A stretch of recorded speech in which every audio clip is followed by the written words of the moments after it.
ถ้ายังบ่ตายเฮาก็ต้องสู้ต่อเป็นสายลุยแห่งวงการสองล้อจะต่อจะตีจะสีไปได้หมดเขาอวดรถเอาวัตถุแข่งกันก็เรื่องของมันเฮาก็อย่าไปสนสรรหาความสุขของตนถ้าแท้ของคนนั้นอยู่ที่บอนใดสรรหาความสุขของตนถ้าแท้ของคนนั้นอยู่ที่บอนใดเป็นสายลุยสายเดียวบ่ปีนเกี่ยวผู้ใดจะมีเรื่องก็จัดไปเฮาบ่เคยทิมกันเป็นสายลุยสายโหดไปโลดเฮาบ่ได้เกี่ยวเกิดมาชีวิตเดียวเด้ออ้ายน้องบอนทุกเกี่ยวชีวิตคงบ่มีความหมายถ้าขาดมิตรสหายกับสองล้อคู่กายไปท้าทายแสงแดดสายลม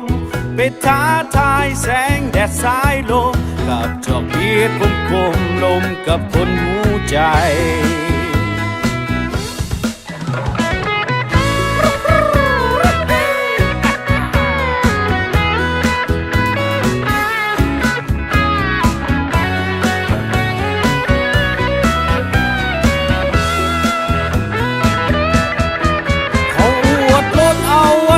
แข่งกันก็เรื่องของมันเฮาก็อย่าไปส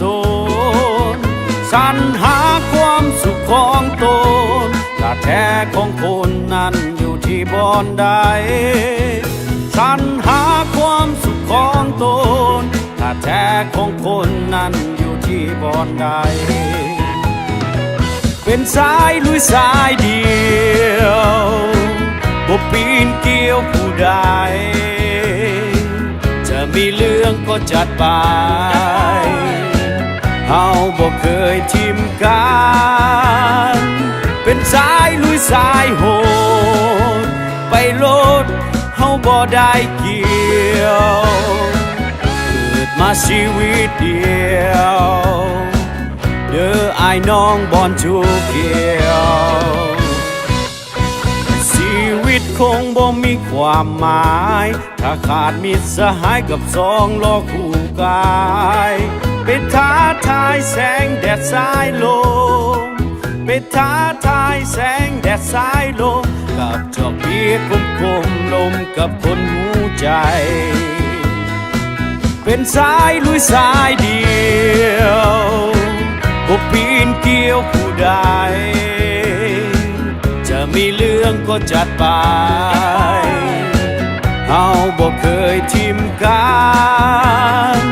เป็นสายลุยสายโหดไปโลดเฮาบ่ได้เกี่ยวเกิดมาชีวิตเดียวเด้ออ้ายน้องบอนทุกเกี่ยวเกิดมาชีวิตเดี